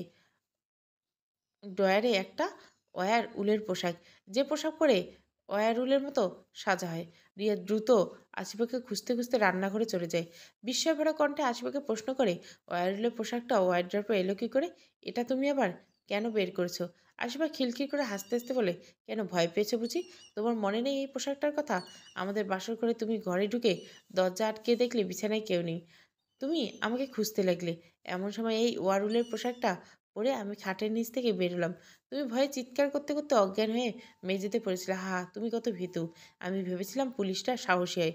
কথাটা শুনে লজ্জায় চোখ মুখ ছোট হয়ে আসে রিয়াদের। সেই রাতের কথা মনে পড়তে শরীরটা আবার কেঁপে উঠল তার। আসলেই বেশ ভয় পেয়েছিল সেই রাতে। সেই ওয়ারুলের জামাটা আসিবা তার মামা যে উপহার দিয়েছিল, জামাটা পরলে অন্ধকারে সত্যি কারো ওয়ারুলের মতোই লাগে। এটা মুখোশের চোখগুলো অন্ধকারে ঝলঝল করে লাল হয়ে, নখগুলো ধারালো দেখে মনে হয়। রিয়াদ গম্ভীর কণ্ঠে জবাব দেয়, সেটা ভালো করেই মনে আছে আসিফা, কিন্তু এটা তো অন্য কোথাও পকেট করে রাখা হয়েছিল। ওয়ার্ড্রপে এলে কি করে? তুমি আবার কোনো উদ্দেশ্যে বের করেছো জিনিসটা? এবার আসিবার মুখে দুষ্টু একটা হাসি ফুটে ওঠে। সে মুচকে হাসতে হাসতে রিয়াদকে বলে, কাল রাতে এটা পড়েছিলাম শান্তামারিয়াকে ভয় দেখাতে। কথাটা শুনে আটকে উঠল রিয়াদ। বলে, তোমার আর এই ছেলে মানুষই গেল না। একজন অতিথি এসেছে আমাদের বাড়িতে আর তুমি তাকে এইভাবে ভয় দেখাচ্ছ? আশিফা শান্ত স্বরে উত্তর দিল, ধুর, ও তোমার মতোই ভিতুরাম। মেয়েটাকে দেখে যতটা বোকা লাগে সে আসলে ততটা বোকা না, বেশ সাহসী। আমি ভেবেছিলাম জানলার পাশে এই অবস্থা আমাকে দেখে ভয়ে চিৎকার করে তোমার মতো অজ্ঞান হয়ে পড়ে যাবে, কিন্তু না, কোনো প্রকার ভয় ছাড়া পেয়ে ড্যাব ড্যাব করে আমার দিকে তাকিয়ে রইল। চোখে মুখে বিস্ময়, কিন্তু ভয় নেই। আমি জানলা থেকে সরে ঘরে চলে আসলাম। দ্রুত ড্রেসটা খুলে স্বাভাবিক হয়ে ওর ঘরে উকি দিতেই দেখি ও নিচে নামছে। কতটা সাহস দেখছো মেয়েটার! আমি দ্রুত সরে বারান্দার গ্রিল ধরে দাঁড়িয়ে রইলাম। ওর পায়ের আওয়াজ পেতে ভয়ঙ্কর দৃষ্টি ওর দিকে তাকালাম। ওর মধ্যে যেন ভয় ভাবটাই নেই, শুধু বিস্ময়। পরে স্বাভাবিকভাবে কথা বললাম কিছুক্ষণ। তুমি ওকে বলনি যে তুমি ওকে ভয় দেখানোর জন্য অমনটা করেছো? আসিফ আবার হাসি চেঁচিয়ে রেখে বলল, না না, মাঝে মধ্যে ভয় পাওয়ার স্বাস্থ্যের জন্য ভালো। এমনিতে আশিবা বেশ গম্ভীর মানুষ, কিন্তু এমন ছেলে মানুষই করে সেটা হয় ভয়ঙ্কর। আশিবা মূলত শান্তা মারিয়ার রূপে ঈর্ষান্বিত হয়ে মাঝরাতে হতে ভয় দেখাতে যায়। রিয়া তাকে শান্তা মারিয়াকে গিয়ে সত্যিটা খুলে বলতে বলে। আশিবা বলে শান্তা মারিয়া যখন চলে যাবে তখন সে বলবে। এতক্ষণ আতঙ্কে থাক মেয়েটা। মারিয়া মেটা যে একজন ডিটেকটিভ আর একজন অলৌকিক বিষয়ের পেছনে ছুটে, এই বিষয়ে রিয়াদকে আজকাল কিছুটা বলেছিল। এখানে নাকি কোনো এক পতিতাপল্লীর ভয়ঙ্কর রহস্য সমাধানে এসেছে মেটা। রিয়াদ এগুলো আসিফাকে বলল। আসিফা কথাগুলো শুনে বেশ কৌতূহল হলো শান্তা মারিয়ার উপর। রহস্যের পিছনে ছুটে বেশ মজাদার। ঈর্ষা ভাবটা তার কেটে যায় কিছুটা। আসিফা ভাবে এইখানে আসার পর থেকে তার সাথে যা যা ঘটেছে তা কি অলৌকিক কোনো রহস্য, এই বিষয়ে শান্তামারিয়াকে কিছু বলবে। বেলা বেশ করে ঘুম ভাঙল শান্তামারিয়ার। একটা অপরিচিত বাড়িতে এসে এত বেলা পর্যন্ত ঘুমানো তার উচিত হয়নি। তারা কি নাকি ভাবছে। সে হাত মুখ ধুয়ে আসিবার ডাকে খাবার টেবিলে গেল। খাবার শেষ করে ব্যাগ নিয়ে এবার শান্তামারিয়া তাদের বিদায় দিয়ে চলে যাবার পালা। আশিবা তাকে যেতে দিতে চাইল না কিছুতেই, চেপে ধরলো তাকে। তার এখানে আসার প্রকৃত কারণ হচ্ছে পতিতপল্লীর রহস্য সমাধান করা। এই বিষয়ে অনেক কিছু জেনে নিল আশিবার কাছ থেকে। আশিবা স্পষ্ট জানিয়ে দিল যে এই শহরে যতদিন আছে ততদিন মারিয়াকে এখানেই থাকতে হবে। মারিয়ার এমনিতে বাড়িটা বেশ পছন্দ হয়েছিল। এছাড়া আশিবার জোরাজুরিতে সে আর না করতে পারেনি। তাই সে সিদ্ধান্ত নিল যতদিন না এই রহস্যের সমাধান হয় ততদিন এই বাড়িতে থাকবে। রাতটা তো শুধু এখন কাটাতে হবে। কিন্তু আপাতত তাকে এই বাড়ি থেকে বের হতে হবে। ওই পতিতাপল্লীর জায়গা, মালিকের ছেলের ঠিকানা সে জানে। তার সাথে এই বিষয়ে কিছু কথা বলতে হবে। পুলিশকে নিয়ে সেখানে যাওয়াটা ঠিক হবে না। তাই সে আজগারকে আর কল দেয় না। একাই রওনা দেয় ওই লোকটার বাড়ির উদ্দেশ্যে। লোকটার নাম সম্ভবত মিজানুর রহমান। মিজানুর রহমান রোজকার রুটিন দুপুরে একটায় বাড়ির দোতলা বারান্দায় বসে উদাস হয়ে পুরনো বাড়িটা দেখা। বয়স প্রায় তার 40-এর কাছাকাছি। হঠাৎ করে যেন তিনি অনেক সম্পত্তির মালিক হয়ে গেছেন। যদিও এত সম্পত্তি কিছুতে তার রোজগারে না। 10 বছর আগে তার বাবা হার্ট অ্যাটাকে ফেল করে মারা যান। একমাত্র পুত্র হয় সব তার হাতে চলে আসে। 2 মেয়াদ তার স্ত্রীকে নিয়ে ভালোই সময় কেটেছে। তার স্ত্রী এবং মেয়েরা বেড়াতে গেছে তার শ্বশুরবাড়িতে। এখন সে আর কাজের লোক ছাড়া বাড়িতে তেমন আর কেউ নেই। হঠাৎ তার চোখ গেল বাড়ির বড় গেটের দিকে। দারোয়ান মকবুল একটা মেয়ের সাথে তর্ক ঝগড়া করছেন। মকবুল কড়াভাবে বলে দেওয়া আছে যে অপরিচিত কাউকে কিছুতেই এই বাড়িতে ঢুকতে দেওয়া না হয়। মিজান সাহেবের কাছে সবসময় একটা দূরবীন থাকে। তিনি দূরবীনে চোখ রেখে খুঁটিয়ে খুঁটিয়ে মেয়েটাকে দেখলেন। মেয়েটা কোনো সাজগোজ করে আসেনি। সাজগোজ ছাড়া এত রূপবতী একটা মেয়েকে অনেক বছর পর দেখলেন মিজানুর সাহেব। তার বাড়িটা বেশ বড়। বাড়ি থেকে মেইন গেট মোটামুটি অনেকটা দূরে। মেইন গেট দিয়ে ঢুকলে একটা সোজা রাস্তা ধরে বাড়ি পর্যন্ত এসেছে। রাস্তার একপাশে বাগান আর এক পাশে সবুজ ঘাসের মাঠ। সেই মাঠে বসার জন্য সুন্দর একটা চেয়ার টেবিল পাতা। টেবিলের উপর ব্যাঙের ছাতার মতো ছাদ রয়েছে। মিজান সাহেব মকবুলকে ফোন করে বললেন মেয়েটাকে ভেতরে আসতে দাও, মাঠের টেবিলটাতে বসতে দাও, আর মর্জিনাকে বলো 2 কাপ চা যাতে নিয়ে যায়, সাথে কিছু হালকা নাস্তা। শান্তামারিয়া 15 মিনিট ধরে মাঠের টেবিলে বসে আছে। 1 কাপ চা খেয়েছে এর মধ্যে। ভালো করে বাড়িটা পর্যবেক্ষণ করছে। বাড়িটা দেখলেই বোঝা যায় বেশ বিলাসবহুল। কিছুক্ষণের মধ্যে পায়জামা পাঞ্জাবি পরা এক মাঝবয়সী লোকটা এদিকে আসতে দেখা গেল। লোকটা যে মিজান সাহেব এ নিয়ে শান্তা মারিয়ার কোনো সন্দেহ নেই। লোকটাকে দেখে দাঁড়িয়ে সালাম দেয়। লোকটা সালাম জবাব না দিয়ে হাত ইশারায় করে মারিয়াকে বসতে বলে নিজেও গোল টেবিলে একপাশে চেয়ার টেনে বসলো।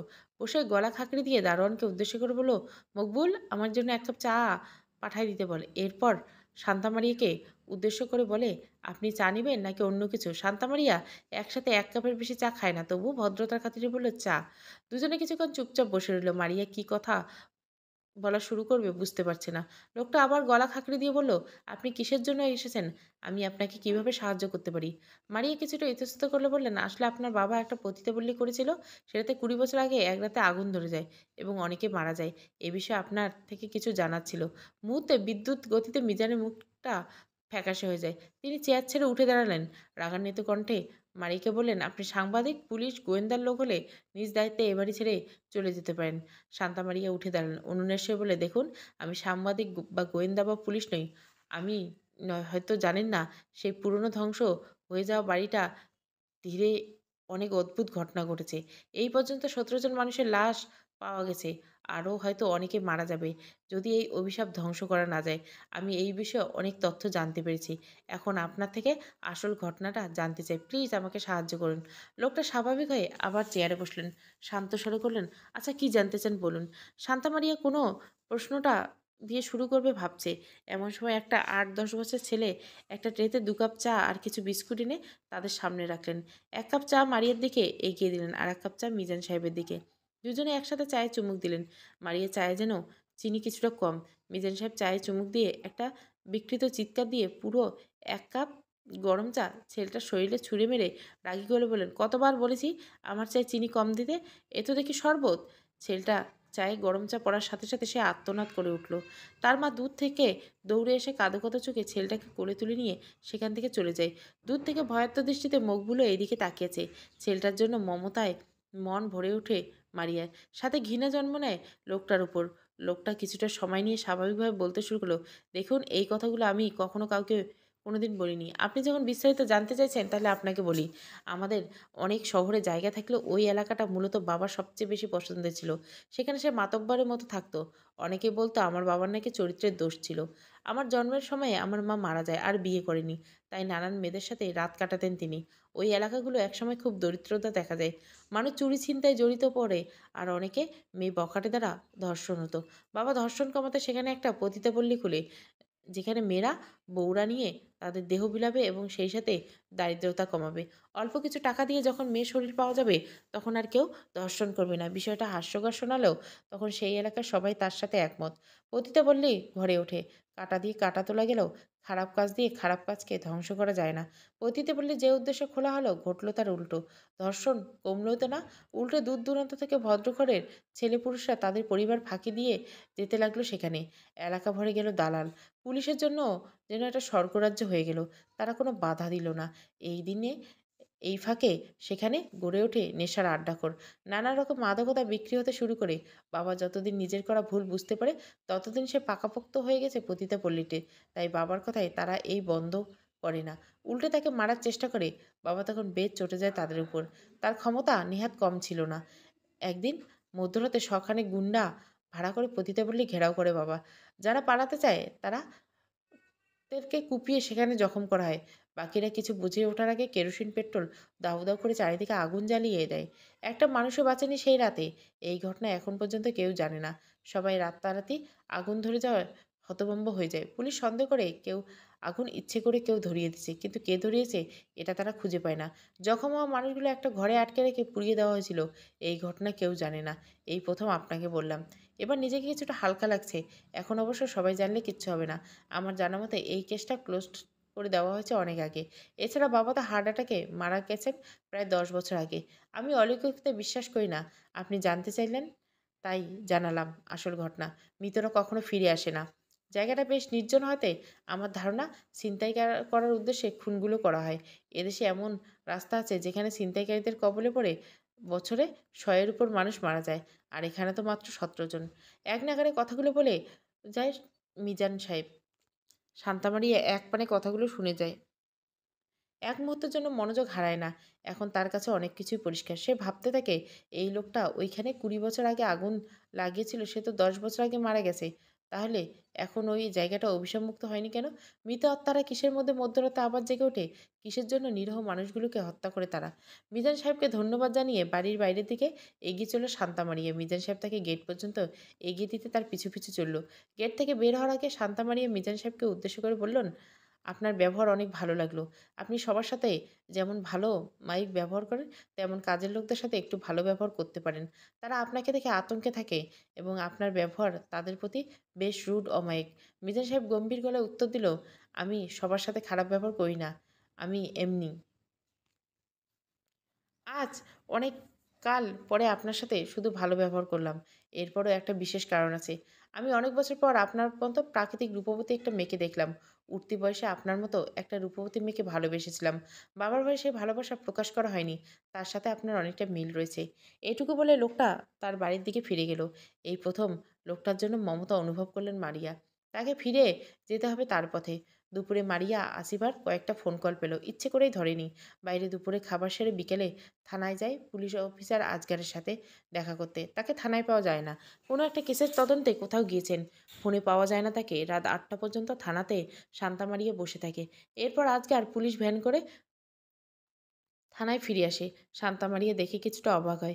শান্তা মারিয়া আজগারকে বলে যে সে আজ মধ্যরাতে এই অভিশপ্ত পতিতাপল্লীতে যেতে চায়। আজকাল প্রথমে কিছুটা ইতস্তত করলেও পরে রাজি হয়ে যায়। রাত তখন 11টা বাজে। একটা পুলিশ ভ্যান করে শান্তামারিয়াকে নিয়ে বড় রাস্তার সেই বাঁ পাশে নির্জন রাস্তা ধরে এগিয়ে চলছে পুলিশ অফিসার আজগার। অলৌকিকতে তার মোটেও বিশ্বাস নাই, তবুও একটা অজানা আতঙ্ক যেন তাকে ঘিরে ধরছে। শান্তামারিয়া এটা নিশ্চিত হয়ে সেদিকে চলছে। এমন কোনো অলৌকিকতার মুখোমুখি তারা হতে চলছে যেটা সেই মুহূর্তে তারা ভাবতে পারছে না। কে জানে তাদের সাথে কি ঘটতে চলছে।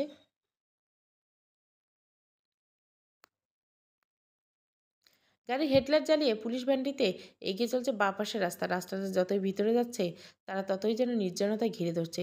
অজানা একটা আতঙ্ক। হঠাৎ দূর থেকে তারা দেখতে পেল কয়েকটা ছোট ছোট ঘরগুলিতে আলো জ্বলছে।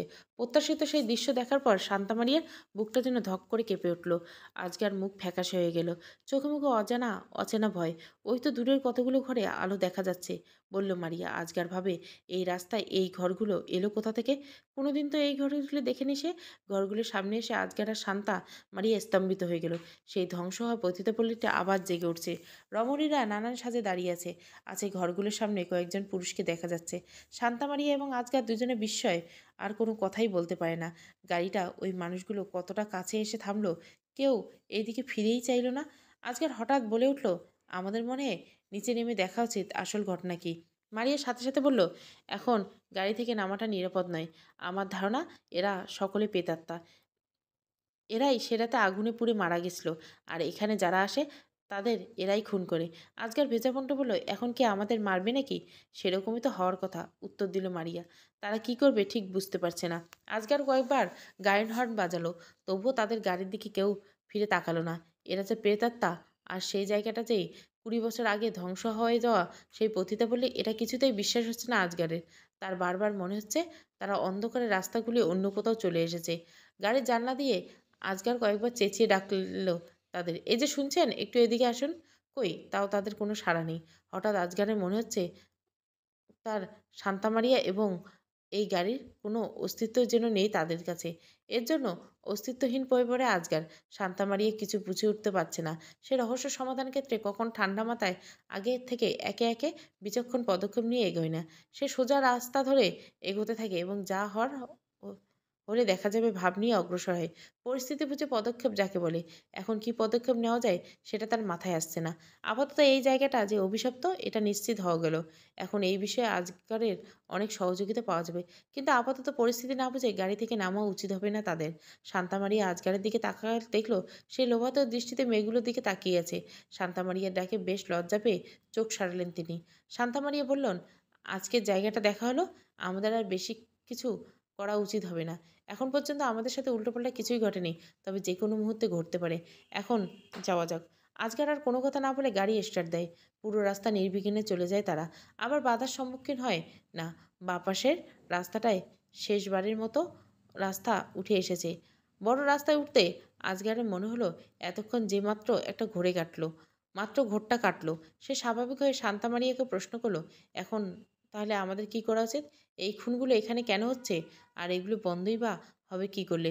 শান্তামারিয়া বলল, তাদের মনের কোনো ইচ্ছে পূরণ হয়নি বলে তাদের আত্মাগুলো এখনো মুক্তি পায়নি। সেই ক্ষোভে তারা হয়তো মানুষগুলোকে খুন করে। কি চায় তারা? কি চায়? তারা হয়তো নিজের মৃত্যুর প্রতিশোধ নিতে চায়। আজকাল কিছুটা চমকে উঠল। মৃত্যুর প্রতিরোধ? সেটা তো কেউ তাদের ঘরগুলো ইচ্ছা করে আগুন লাগিয়ে দিয়েছিল। এটাও তো পুরোপুরি নিশ্চিত হয়ে যায়নি এখনো। আর দিলেও 20 বছর আগে কে এই কাজ করেছিল এটা তো খুঁজে বের করা মুশকিল। শান্তামারিয়া এই কথার কোনো উত্তর দিল না। বিড়বিড় করে বলল, সে যেদিন মারা গিয়ে থাকে তবুও এরা মুক্তি পাচ্ছে না কেন? এরা কি জানে না সে মারা গেছে? না জানলে এদেরকে জানানোর উপায় কি? তারা গাড়ি থেকে থানার সামনে চলে আসলো। আজগর সাহেব মারিয়াকে তার বাড়িতে রাতটা থেকে যেতে বললেন। মারিয়া বলে সে থানাতে কাটিয়ে দিবে। থানার একটা কক্ষে চেয়ারে গা এলিয়ে ঘুমিয়ে পড়লেন মারিয়া। ঘুম ভাঙে তখন সকাল। ঘুম থেকে উঠে শান্তামারিয়া ভাবে এখন সে কি করবে। এই সমস্যাগুলির সমাধান করতে একজনে তাকে সবসময় সাহায্য করতে পারবে। এখন তার কাছে যাওয়া সবচেয়ে ভালো। তার আগে একবার আসিবা এবং রিয়াদের সাথে দেখা করতে হবে। আসিবা এর মধ্যে অনেকবার কল দিয়েছে, সে হয়তো দুশ্চিন্তা করছে। আজগর সাহেব থানাতে সকালের জন্য নাস্তার ব্যবস্থা করলেন মারিয়ার। মারিয়াকে পৌঁছে দেওয়ার কথা বলে সে যে একাই যেতে পারবে মারিয়া সেই থানা থেকে বের হলো। আমতা আমতা করে আজগার তাকে বলতে লাগলো, আপনাকে একটা বিষয় বলা হয়নি। গতকাল থেকে বলবো বলবো করে বলতে পারছি না। শান্তা মারিয়া জিজ্ঞাসা দৃষ্টিতে আজগারের দিকে তাকালেন। আজগার বিড়বিড় করে বললেন, না থাক, আজ না, পরে একদিন বলবো। আপনি এখন যান। শান্তা মারিয়া স্বাভাবিকভাবে থানা থেকে প্রস্থান করলো। কয়েক ঘন্টা পর মারিয়া এসে পৌঁছালো আশীর্বাদের এলাকায়। এলাকাটা আগে ঘুরে দেখেনি। এলাকাটিতে বেশ কয়েকটা একতলা দুতলা বাড়ি, মুদির দোকান, চায়ের দোকান ছাড়া বিশেষ কোনো কিছু দেখার মতো নেই। শান্তা মারিয়া সেই আশীর্বাদের বাড়ির দিকে যাবে, হঠাৎ পেছন ঘুরে দেখলো একটা বৃদ্ধ লোক লুঙ্গি পরা, খালি গায়ে, তার দিকে বড় বড় চোখ করে তাকিয়ে আছে, তার পেছনে দাঁড়িয়ে আছে। প্রথমে তাকে দেখে চমকে যায় মারিয়া, পরে স্বাভাবিক হয়ে লোকটার পাশ কাটিয়ে যেই চলে যাবে, হঠাৎ লোকটা গভীরভাবে কৌতূহল কণ্ঠে বলে, কই যাইবা মাইয়া? মারিয়া বলে, এই এলাকায় একটা বাড়ি যাব, পুলিশ অফিসারের কোয়ার্টার। সাথে সাথে বৃদ্ধের মুখটা ফ্যাকাশে হয়ে যায়, চোখে মুখে ভয় এবং আতঙ্ক আর ভয়। বুড়ো চমকে ওঠে বলে, মরতে জিনের বাড়িতে যাইবেন না। মারিয়া কিছু না বুঝে বড় বড় করে বৃদ্ধার মুখের দিকে তাকায়। বৃদ্ধ আবার বলে, আপনি কি এই বাড়িতে এর আগে কখনো গেছেন? মারিয়া হঠাৎ কি বলবে বুঝতে পারে না, নিজের অতন্ত্রে না সূচকভাবে মাথা নাড়ে। বৃদ্ধ একটা স্বস্তির নিঃশ্বাস ছেড়ে বলে, আপনার কপাল ভালো, ওই বাড়িতে যাওয়ার আগে আমার লগে দেখাইছে, নইলে আপনার লগে যে কি বিপদ হইতো তা আপনি ভাবতে পারেনি। কিছুটা দূরে একটা গাছ থেকে দেখা যাচ্ছে গাছের নিচে সুন্দর করে বসার ব্যবস্থা রয়েছে। বৃদ্ধ লোকটি মারিয়াকে নিয়ে গিয়ে সেই গাছের নিচে বসলেন। মারিয়া লোকটার কথার আগামাথা কিছুই বুঝতে পারছে না, তাই লোকটাকে পুরো ঘটনাটা খুলে বলতে বললেন। লোকটা অতি উৎসাহে মারিয়াকে সমস্ত ঘটনা খুলে বলতে লাগলো। ঘটনাটা অনেকটা এই যে, রিয়াদ এবং আসিবা এখন যে বাড়িটাতে আছে, সেই বাড়িটা আজ থেকে 30 বছর আগে একটা লোক তার পরিবার নিয়ে বাস করত। লোকটার নাম জাবেদ আলী। এই লোকটাই বাড়িটার মালিক ছিল। লোকটা তার স্ত্রী এবং কন্যা সানজিতাকে নিয়ে ভালোভাবে দিন কাটাচ্ছিল। সানজিতার বয়স তখন 18। উঠতি বয়সের অন্য এলাকার এক ছেলের প্রেমে পড়ে যায় সে। তার প্রেমের কথা তার বাবা মা জানতে পারলে তার কলেজ বন্ধ করিয়ে একটা ঘরে আটকে রাখে তাকে। মেয়েটা তার বাবা মার কাছে ক্ষমা চায় বলে এমন আর কখনোই করবে না, আর বাবা মা আবার তাকে কলেজ যেতে দেয়। এই সুযোগে একদিন কলেজের নাম করে সানজিদা ওই ছেলের সাথে বাড়ি ছেড়ে পালিয়ে যায়। জাবেদ আলী আর তার স্ত্রীর মাথায় যেন আকাশ ভেঙে পড়ে। তারা দুজনে যেহেতু প্রাপ্তবয়স্ক এবং মেয়ের নিজের ইচ্ছায় পালিয়েছে, তাই পুলিশ তাদের সহযোগিতা করলো না। পুলিশ ছেলেটা সম্পর্কে যতটুকু জানায়, ছেলেটা এখানকার স্থানীয় না, এখানে একটা কোম্পানিতে মার্কেটিংয়ের কাজ করতো। সে আসল পরিচয় বা ঠিকানা কিছুই জানতে পারে না পুলিশ। অফিসে তার তেমন কোনো ডকুমেন্টস নেই। জাবেদ আলী আর তার স্ত্রী পাগল হয়। তারা ছিল ধর্মপ্রিয় এবং কুসংস্কার মানুষ। তারা এক কবিরাজের মাধ্যমে জানতে পারে জিন সাধনার মাধ্যমে তার মেয়ে কোথায় আছে, এটা তারা জানতে পারবেন। কবিরাজ তাদের জিন সাধনের নিয়ম বলে দেয়। জাবেদ আলী জিন সাধনা করে পুরোই ব্যর্থ হলেন তার লক্ষ্যে। উল্টে তার একটা বড় ক্ষতি হয়ে গেল। জিন সাধনার মাধ্যমে একটা খারাপ জিন চলে এসেছিল তাদের বাড়িতে। সে জাবেদ আলীর স্ত্রীকে খুন করে ফেলে। জাবেদ আলী এবার পুরোপুরি উন্মাদ হয়ে যায়। সৃষ্টিকর্তার প্রতি তীব্র বিদ্বেষ কাজ করতে থাকে তার মনে। সে তীব্রভাবে জিন সাধনায় মনোনিবেশ করে। শয়তান জিনদের তার বাড়িতে এনে হাজির হলেন। শয়তান জিনদের তুষ্ট করতে অনেক রকম শয়তানি কাজ করত। খারাপ মেয়ে এনে বাড়ি অপবিত্র করতে হতো মাঝে মাঝে। সবই তিনি করতেন। কিন্তু শয়তান জিনদের ক্ষমতা এই এলাকার বাইরে পর্যন্ত ছিল না। তাই তার মেয়ে সম্পর্কে তারা কোনো সাহায্য করতে পারল না। এর প্রয়োজন ছিল একটা ভালো জিন। কিন্তু এর মধ্যে জাবেদ আলী শয়তান জিন সাধনায় অপবিত্র হয়ে যায়। ভালো জিন আর আহ্বান করতে পারলেন না।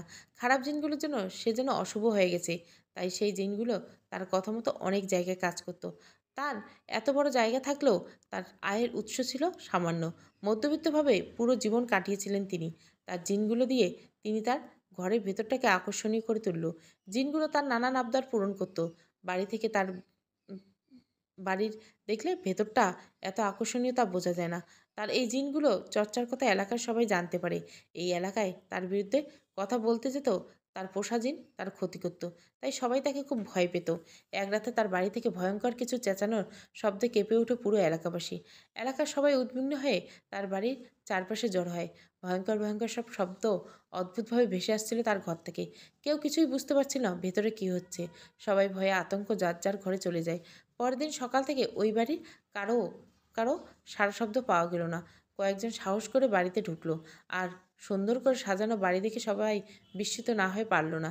কিন্তু পুরো বাড়ি খুঁজে জাবেদ আলীকে পাওয়া গেল না। এরপর আজ পর্যন্ত কেউ জাবেদ আলীকে আর দেখেনি।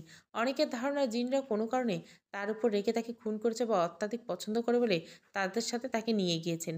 অনেকে ভাবলো তার সাথে সাথে জিনরাও চলে গেছে, তাই এইবারে আসবাবপত্র চুরি করতে চাইল। কিন্তু যারাই এই কাজটা করতো তাদের শরীরে কোনো একটা অংশ অবশ হয়ে যেত। কয়েকজন পরিত্যক্ত এই বাড়িটা দখল নিতে চাইল। তাদের ক্ষেত্রে অদ্ভুত সব কাণ্ড ঘটতে লাগলো। তাদের প্ল্যান ভেস্তে দিতে লাগলো। সবাই এই বাড়িটিকে ভয় পেয়ে এড়িয়ে চলতে লাগলো। এর অনেক বছর পর পরিত্যক্ত হিসাবে সরকার এটার দখল নেয়। সবাই ভাবে এখন বাড়িটা স্বাভাবিক হয়ে গেছে। নতুন সরকারি কর্মকর্তারা তাদের পরিবার নিয়ে এখানে আসেন। এরপরে ঘটে তাদের অদ্ভুত ঘটনা। এই বাড়ি কারোর সাথে যদি এই এলাকায় কেউ ঝামেলা করত, তাহলে অদ্ভুতভাবে তার কোনো একটা বড় ক্ষতি হয়ে যেত। যে এই বাড়িতে থাকে, জিনগুলো যেন তাদের বশে চলে যায়। একদিন এই বাড়িতে আসা এক পুলিশ অফিসারের মেয়ে পাশের বাড়িতে গিয়ে একটা গাছের ফুল ছিঁড়ে। সেই বাড়ির মহিলাটা রেগে গিয়ে বাচ্চা মেয়েটির গালে একটা জোরে থাপ্পড় দেয়। পরের দিন সেখানে ওই মহিলার হাত ভাঙা অবস্থায় পাওয়া যায়। মহিলাটি বলেন রাতে নাকি অদৃশ্য কেউ জোর করে তার হাত চেপে ধরে ভেঙে দিয়েছে। এরপরে আরও এই বাড়ি নিয়ে এরকম অদ্ভুত অলৌকিক সব ঘটনা ঘটতে থাকে। তাই এই বাড়িতে যারা বসবাস করে তাদের সকলে ভয় পেতে শুরু করে। কিন্তু কোনো পরিবার বেশি দিন এই বাড়িতে থাকে না। কোনো এক বিচিত্র মাসের কারণে মাসখানেক এখানে থাকার পর তারা চলে যায় পরিবারসহ। হয়তো বদলি ওই বাড়িতে যারা উঠে তাদের এই এলাকায় সকলে ভয় পায়। এদের সাথে যদি এলাকার কেউ ভালো সম্পর্ক করতে চায়, বেশিক্ষণ কথা বললে তাহলে জিনগুলো তাদের ক্ষতি করে। শান্তা মারিয়া হতভম্ব হয়ে বৃদ্ধের মুখের দিকে তাকিয়ে পুরো ঘটনাটা শুনে। বৃদ্ধ আঞ্চলিকভাবে এক নাগাড়ে পুরো কথা বলে। মারিয়া কখনো ভাবতে পারেনি একটা রহস্য সমাধান করতে গিয়ে এরকম অদ্ভুত আরেক রহস্যের মুখোমুখি হতে হবে তাকে। সেদিন রাতে নেকড়ের মতো মানুষটিকে জানলার ধারে দাঁড়িয়ে থাকতে দেখে সে ভেবেছিল হয়তো নতুন কোনো জালে জড়িয়ে পড়ছে সে। কিন্তু পরের দিন আশিবার ঘরের সামনে দিয়ে যাওয়ার সময় মারিয়াকে দেখে একটা উলারম্যানের জামা আশিবা প্লাস্টিকের বস্তায় ভরে আটকে রেখেছে। তখন পুরো বিষয়টা পরিষ্কার হয়ে যায় শান্তা মারিয়ার কাছে। যদিও আশিবার এমন অদ্ভুত আচরণের পেছনে কোনো কারণ খুঁজে পায় না সে, তবে লোকটার কথা শুনে শান্তা মারিয়া এখন কিছুটা বিস্মিত। পুরো ঘটনা শুনে মারিয়া উদ্বিগ্ন হয়ে বৃদ্ধ লোকটাকে প্রশ্ন করে নিখুঁতভাবে, এই পুরো ঘটনায় আপনি জানলেন কি করে? বুড়ো গম্ভীর মুখ আর গম্ভীর হয়ে বলে, ফ্যাকাশে মুখ করে আরও ফ্যাকাশে করে বৃদ্ধ বলে, আমার কৌনের আমি কইছি, আপনার হুনলে হুনবেন, না হুনলে নাই। বিশ্বাস বড়ই কঠিন জিনিস। আপনার ভালো লাগতাছে কইতেছি ওই বাড়িতে যাইয়েন না। বৃদ্ধ শান্তা মারিয়া আর কোনো কথা না শুনে আপন মনে হাঁটা দেয়। মারিয়া স্তম্ভিত হয়ে সেখানে কিছুক্ষণ অপেক্ষা করে। এরপর ধীরে ধীরে আশীর্বাদের বাড়ির দিকে এগোয়। তার শরীর গুলিয়ে আসছে। আশীর্বাদ দরজা খুলে মারিয়াকে দেখে উল্লাসিত কণ্ঠে চেঁচিয়ে বলে, তুমি তুমি জানো তোমাকে নিয়ে আমি কত দুশ্চিন্তা করছিলাম? কল ধরছিলে না, কোনো খোঁজ নেই। রাতে কইছিলে খেয়েছো কি? মারিয়া ক্লান্ত ভঙ্গিতে বলে, সব বলছি, আগে একটু বিশ্রাম নেই। দেখতে দেখতে দুপুর হয়ে গেল। মারিয়া গোসল করে আশিফের সাথে খেতে বসলো। রিয়া ডিউটিতে আছে। রাতে খেতে খেতে মারিয়া গত রাতের পতিতাপল্লীর রোমাঞ্চকর ঘটনা খুলে বলল আসিফাকে। আসিফা মুগ্ধ হয়ে মারিয়ার কথা শুনল এবং মারিয়ার সাহসের প্রশংসা করলো। খাবার শেষে মারিয়া তার ঘরে গিয়ে দুপুরের ঘুম দিল। ঘুম স্থায়ী হলো সন্ধ্যা পর্যন্ত। তারপর উঠে আশিফার সাথে গল্প করলো। রিয়াদ রাতে বাড়ি ফিরলো। একসাথে রাতের খাবার খেয়ে তারা ঘুমিয়ে পড়লো। পরদিন সকাল ৮টায় তারা তিনজনে নাস্তার টেবিলে বসলো খাবার খেতে। মারিয়া চিন্তিত মুখে হঠাৎ পুলিশ অফিসার আজগারের কথা ভাবতে লাগলো। লোকটা তাকে কিছু একটা বলতে চাইছে কিন্তু বলতে পারছে না। কি এমন কথা থাকতে পারে যা বলতে আজগার এতটা ইতস্তত করছে? আজগারের সাথে আজকে একবার দেখা করতে হবে। এরপর আরেকজনের সাথে দেখা করতে হবে যিনি পতিতাপল্লীতে এই অভিশাপ থেকে মুক্ত করার কোনো একটা উপায় তাকে বলে দিবেন এবং এই অদ্ভুত রহস্য নিয়ে তার সাথে আলোচনা করতে হবে। মারিয়া যখন খাবার টেবিলে বসে এসব ভাবছে, তখন রিয়াদের মোবাইলে হঠাৎ একটা কল আসলো। রিয়াদ খাবার খেতে খেতে কলটা ধরলো। ওপাশ থেকে কেউ কিছু একটা বলল। রিয়ার সাথে সাথে আতকে চেয়ার ছেড়ে উঠে দাঁড়ালো। তার গলা দিয়ে একটা অস্ফুট স্বর বেরিয়ে এলো, ও মাই গড! মারিয়া এবং আসিফা দুজনে বিস্মিত বিহম্বল দৃষ্টিতে রিয়াদের মুখের দিকে তাকিয়ে রইল। কল কেটে রিয়াদ ধপাস করে আবার চেয়ারে বসে পড়লো। একবার আসিফা এবং একবার মারিয়ার দিকে মুখের দিকে তাকিয়ে স্লান কণ্ঠে বলল, এক্কেবারে এক্কেবারে পাশের শহরে যেতে হবে। সেই ধ্বংস হওয়া পতিতাপল্লীর সামনে নাকি আজগারের লাশ পাওয়া গিয়েছে। ধীরে ধীরে রাত, প্রথম পর্ব। ভালো লাগলে লাইক, শেয়ার এবং সাবস্ক্রাইব করবেন। Thank you for watching.